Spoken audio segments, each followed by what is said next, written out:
The minister, after discussion, has made a statement. Now the suggestion is again to have a in-camera meeting. We will get it examined. Please sit down. Please sit. No, please. I will keep that in mind. This suggestion that has come now also, I will keep it in mind.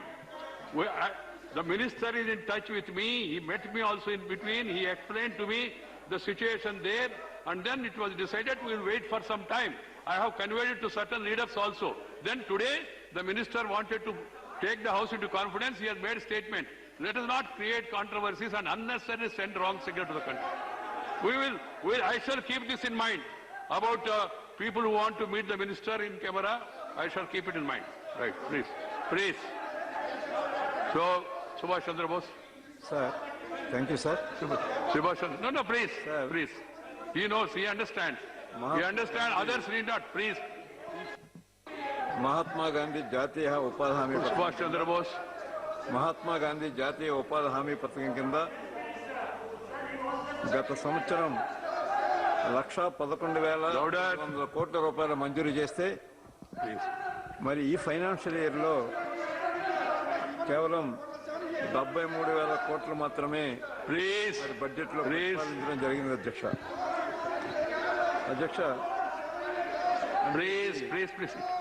గత సంవత్సరం 34.5% మరి క్షీణించింది అధ్యక్ష. Deficit ఉంది అధ్యక్ష. 2020 December నాటికి దేశం మొత్తం మీద 38.7 బిలియన్లని నిలిచిపోతున్న అధ్యక్ష. గ్రామీణ ప్రాంతాలకి మరి జీవనోపాధి ఇచ్చే ఉపాధి హామీ పథకం మరి నిధులు పెంచలేదు సరికదా.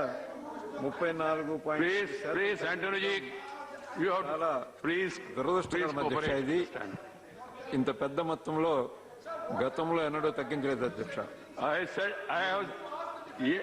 Yes, I have taken note of it. I told you also that minister came and explained to me, and now you are again saying it.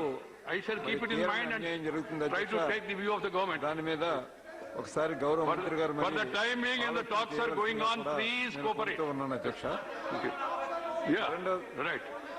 No, there were occasions, please. రెండవది అధ్యక్ష, ఆంధ్రప్రదేశ్ రాష్ట్రంలో మరి వేళ ఒక బర్నింగ్ ఇష్యూ ఉంది అధ్యక్ష. Visakhapatnam steel plant ప్రైవేటీకరణ చేస్తామని మరి స్టీల్ ప్లాంట్ని ప్రైవేటీకరించేందుకు కేబినెట్ ప్రణాళికలు సిద్ధం చేసిందని దీని మీద వైఎస్ఆర్ కాంగ్రెస్ పార్టీ తీవ్రంగా వ్యతిరేకిస్తోంది అధ్యక్ష. రాష్ట్ర విభజన అనంతరం ఆంధ్రప్రదేశ్ రాష్ట్రంలో మిగిలిన ఏకైక అతిపెద్ద నవరత్న ప్రభుత్వ రంగ సంస్థ విశాఖపట్నం స్టీల్ ప్లాంట్ అధ్యక్ష. ఇది ఆంధ్రప్రదేశ్లోనే కాదు, దక్షిణ భారతదేశంలోనే ఉక్కు కర్మాగారం. 10 ఏళ్ల సుదీర్ఘ ఉద్యమం అనంతరం దాదాపు 32 మంది ఆత్మ బలిదానాల ఫలితం విశాఖ హక్కు ఆంధ్ర హక్కు అన్న నినాదం ఈనాటికి ఈ రాష్ట్ర ప్రజల గుండెల్లో ప్రబలంగా నాటుకున్న బలమైన ఓ భావోద్వేగం. ఇది రాష్ట్ర ప్రజల గర్వకారణం. ఈ ఉద్యమంలో ఏకైక పెద్ద ప్రభుత్వ మరి రంగ స్టీల్ ప్లాంట్ దీన్ని కూడా ప్రైవేట్ పరం చేస్తే రాష్ట్రానికి ఇంకా మిగిలింది ఏమీ లేదు అధ్యక్ష. ఆనాడు పెద్ద ఎత్తున ఉద్యమం జరిగింది అధ్యక్ష. నేను కూడా అప్పుడు ప్రీ యూనివర్సిటీ చదువుతూ ఉన్నాను. నేను కూడా పాల్గొన్నాను అధ్యక్ష ఉద్యమం. తమరు కూడా పాల్గొన్నారు అధ్యక్ష. పెద్ద ఎత్తున మరి ఉద్యమం చేసి ఇది ఆంధ్రుల యొక్క విశ్వాసాన్ని దెబ్బతీసే విధంగా ఉంది అధ్యక్ష. ఈ నిర్ణయం ఒకసారి తిరిగి పునరాలోచించవలసిందిగా గౌరవ ప్రధానమంత్రి గారిని కోరుతూ ఉన్నాను అధ్యక్ష. ప్రత్యక్షంగా పరోక్షంగా లక్షలాది మందికి ఉపాధి కల్పిస్తున్న స్టీల్ ప్లాంట్ ప్రపంచ మార్కెట్లోనే అత్యంత నాణ్యమైన స్టీల్ గా ప్రశంసలు పొందింది అధ్యక్ష. అనేక ఏళ్ల పాటు లాభాలు ఆర్జిస్తూ పన్నులు డివిడెండ్ల రూపంలో రాష్ట్ర కేంద్ర ప్రభుత్వాలకు వేలాది కోట్ల రూపాయలు రెవెన్యూ అందించినటువంటి విశాఖపట్నం స్టీల్ ప్లాంట్ ని ప్రైవేటు చేతుల్లో పెట్టాలనే నిర్ణయం ఆంధ్ర రాష్ట్ర ప్రజలకు మరి సాధారణంగానే కోపోద్రికం చేస్తుంది అధ్యక్ష. I am steel aware. Plant పునర్నిర్మాణం Please, Subhash Chandra Bose ji. మూడు దశల్లో Subhash Chandra Bose. చేపట్టాలి. Sorry to stop. Subhash Chandra Bose. Sir See, I know the convention. There were occasions and statements were made. Clarifications were asked subsequently also, not immediately also. There are instances.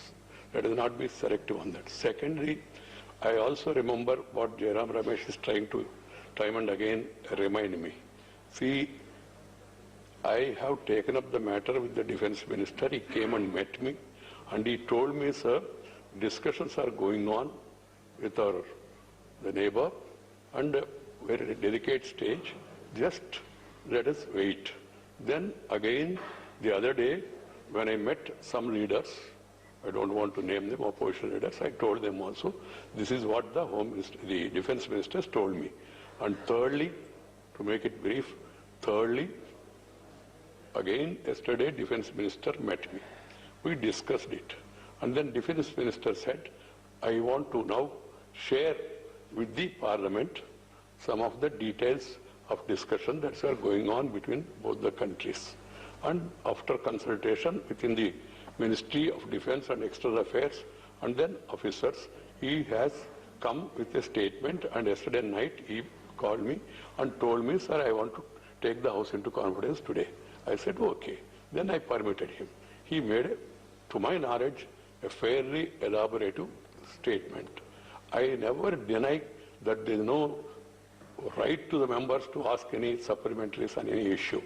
But keeping in view the sensitivity of the situation, because the talks are going on, commander level talks are within 48 hours, and tomorrow also another level of talks are going on, the minister has taken the House into confidence. But now also some members are suggesting, sir, why not at least in camera? And some members are saying, no, permit us clarifications, etc. I want to make only one appeal to the entire House, to all parties. This is not a political matter. It's a national interest. Please let us be seen that we are speaking with one voice. And then move. Wait. Please. What is it one voice? Please. Let us not make, and the chair is on. The chair is on his legs. If you don't want to even, if you don't want to respect the appeal also, then I will leave it to your better sense. You want to question and you want to ask the minister, or you want to ask the chair also. I am telling you, you have said it now. You said it. I understand that much understanding I have. Please, see, yes. No, I do agree. We all respect him, irrespective of how many years is not the issue. He's knowledgeable. He's a very important person. And there were occasions, I have told you, if you want me to quote also, there were occasions, clarifications were sought subsequently also. That also I remember. Let me apply my mind, talk to the government, and then come to a final conclusion. Mr. Subhash Chandra Bose. Right, please. There is no discussion now as such. Please. No, Anthony, please. I have already clarified. Please, after the chair, they are not fair. After the chair, it's not fair. Please. No, I have not denied it totally. Please. Andhra Pradesh గౌరవ ముఖ్యమంత్రి గారు Speaking in Telugu. గౌరవ ప్రధానమంత్రి గారికి ఒక లేఖ రాశారు అధ్యక్ష. స్టీల్ ప్లాంట్ పునర్నిర్మాణం, పునరుద్ధరణ 3 దశల్లో చేపట్టాలని వారు ఇచ్చిన సలహాల అధ్యక్ష గౌరవ ప్రధానమంత్రి గారికి. 2, విశాఖపట్నం ఉక్కు కర్మాగారం ఉన్నటువంటి బకాయిలు వడ్డీ రుణమాఫీని ప్రకటించాలి. అదేవిధంగా ఆర్థిక పునర్నిర్మాణం కొరకు ప్లాంట్ రుణాన్ని ఈక్విటీగా మార్చాలి. 4, స్టీల్ ప్లాంట్కు క్యాప్టివ్ ఐరన్ ఓర్ని మైన్ కేటాయించాలి. మా గౌరవ ముఖ్యమంత్రి శ్రీ జగన్మోహన్ రెడ్డి గారు ప్రతిపాదించినటువంటి విధంగా ఒరిస్సాలోని క్యాప్టన్ మైన్ను కూడా విశాఖ స్టీల్ ప్లాంట్కి కేటాయించే అంశాన్ని పరిగణలోకి తీసుకోవాలని 3 ప్రధానమైనటువంటి మరి 4 సలహాలు కూడా ఇచ్చారు అధ్యక్ష. దయచేసి మరి పోరాటాల ఫలితంగా సాధించినటువంటి విశాఖ ఉక్కు కర్మాగారాన్ని మరి ఎవరో Please, చేతిలో please. పెట్టకుండా Shanti. మరి దీని మీద దాదాపుగా ప్రత్యక్షంగా conducted 20,000 మంది exemplary ఉద్యోగులు manner. పరోక్షంగా Appreciation. మరో 40,000 వారి పిల్లలతో కలిసి దాదాపుగా మరి 1,00,000 మంది ఆధారపడి జీవిస్తున్నారు అధ్యక్ష విశాఖ ఉక్కు కర్మాగారం మీద. Bahar, ఈ ఉక్కు కర్మాగారాన్ని lobby, దయచేసి దీన్ని మరి అమ్మకానికి పెట్టకుండా దీన్ని ప్రభుత్వం మరి నిర్వహణలోనే ఉంచేలాగా మరి ఆలోచన చేయమని గౌరవ ప్రధానమంత్రి గారిని వైఎస్ఆర్ కాంగ్రెస్ పార్టీ తరఫున నేను కోరుతూ ఉన్నాను అధ్యక్ష. please, అధ్యక్ష shall I tell the people who are in the lobbies దాదాపు not to create sound? ఈ ప్రధాన వాటర్ రేవుడు ప్రైవేటీకరణకు మరి మా పార్టీ తీవ్రంగా వ్యతిరేకిస్తుంది అధ్యక్ష. జాతీయ ఆస్తుల ప్రైవేటీకరణ ఆర్థిక సమస్యలకు పరిష్కారం కాదు. కేంద్రం ప్రతిపాదించినట్టు 2,000 కోట్ల రూపాయలను మరి వాటి తదుపరి అభివృద్ధి కోసం ప్రధాన వాటర్ రేవుల్లో ఉన్నటువంటి రాష్ట్రాలకు ప్రత్యామ్నాయంగా మంజూరు చేయాలి అధ్యక్ష. అధ్యక్ష ఈ మధ్య ఆంధ్రప్రదేశ్ రాష్ట్రంలో కొన్ని విచిత్రాలు జరుగుతున్నాయి అధ్యక్ష. అవే దేవాలయాలపై దాడులు అధ్యక్ష. ఆంధ్రప్రదేశ్లో దేవాలయాలపై దాడులపై పార్లమెంట్ ఉభయ సభల్లో మరి తెలుగుదేశం పార్టీ గౌరవ సభ్యులు లేవనెత్తడం హాస్యాస్పదం అధ్యక్ష. 5 ఏళ్లు తెలుగుదేశం పార్టీ హయాంలో ప్రభుత్వం యథేచ్ఛగా ఆలయాలను కూల్చివేసింది. తాజాగా రాష్ట్రంలో మత విద్వేషాలను రెచ్చగొట్టి రాజకీయ లబ్ధి పొందాలన్న కుచితమైన బుద్ధితో విగ్రహ ధ్వంసాలకు పాల్పడుతున్నది. దేశ తెలుగుదేశం పార్టీ కార్యకర్తలు సానుభూతులు లేనది ఇప్పటి వరకు పోలీసులు ఛేదించినటువంటి విగ్రహాల ధ్వంసం కేసులో వెల్లడైంది అధ్యక్ష. అయినప్పటికీ తెలుగుదేశం పార్టీ ఎంపీలు నిస్సిగ్గుగా దీనిపై నానా యాగి చేస్తూ ఉన్నారు. ఆంధ్రప్రదేశ్లో గడిచిన 6 ఏళ్ల కాలంలో దేవాలయాలపై జరిగిన దాడులకు no సంబంధించి name of any political party will go on record. నమోదు చేసిన వివరాలు ఈ కింది విధంగా ఉన్నాయి అధ్యక్ష. If it is there, 2020 సంవత్సరంలో 220 Chandra Bose ji, 2019 సంవత్సరంలో 305 దాడులు, 2018లో 267, 2017లో 318,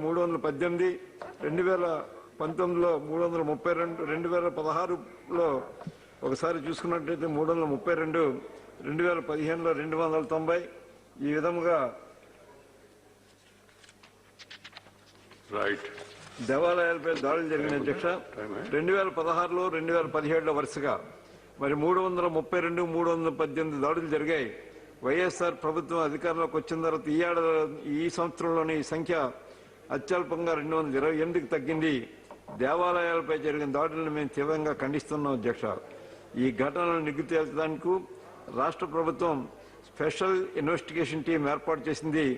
ఇన్వెస్టిగేషన్ ప్రారంభమైంది. కొన్ని కేసుల్లో నిందితులను కూడా అరెస్ట్ చేయడం జరిగింది అధ్యక్ష.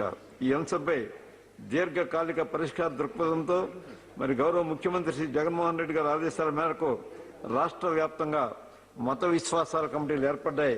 గత ప్రభుత్వం ఎన్నడూ ఆలోచించిన దానికంటే ఇది మంచి కార్యక్రమే ఎక్కువగానే చేస్తూ ఉన్నారు.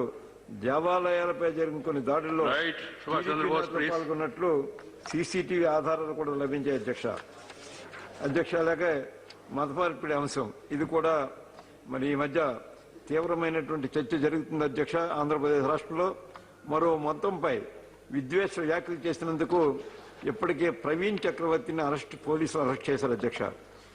గౌరవనీయులు మరి మాజీ ముఖ్యమంత్రి గారు చంద్రబాబు నాయుడు గారు సీఎంగా ఉన్న సమయంలో 2015, 2016, 2017 వేలాది మందిని మత మార్పిడి చేసినట్లు ప్రవీణ్ చక్రవర్తి మరి పోలీస్ ఇన్వెస్టిగేషన్లో చెప్పారు అధ్యక్ష.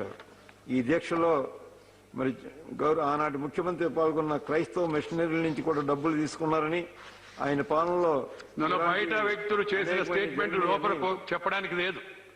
అర్థం చేసుకోండి. సుభాష్ చంద్రబోస్ బయట ఎవరెవరో ఏదో చెప్తే వాటిని వాళ్ళ పేరుతో ఇక్కడ కొట్టాల్సిన మనం దాన్ని అథెంటికేట్ చేయాలా, ప్రూవ్ కావాలి. వద్దు, ముందుకు వెళ్ళండి. బడ్జెట్ ఇలాంటి అనేక అనైతికమైన విషయాలు చోటు తీసుకున్నాయి అధ్యక్ష. మౌలిక సదుపాయాలు ప్రాజెక్టులు తమిళనాడు, కేరళ, బెంగాల్, అస్సాం జాతీయ రహదారి ప్రాజెక్టులను మంజూరు చేస్తున్నట్టు బడ్జెట్ లో ప్రకటించారు.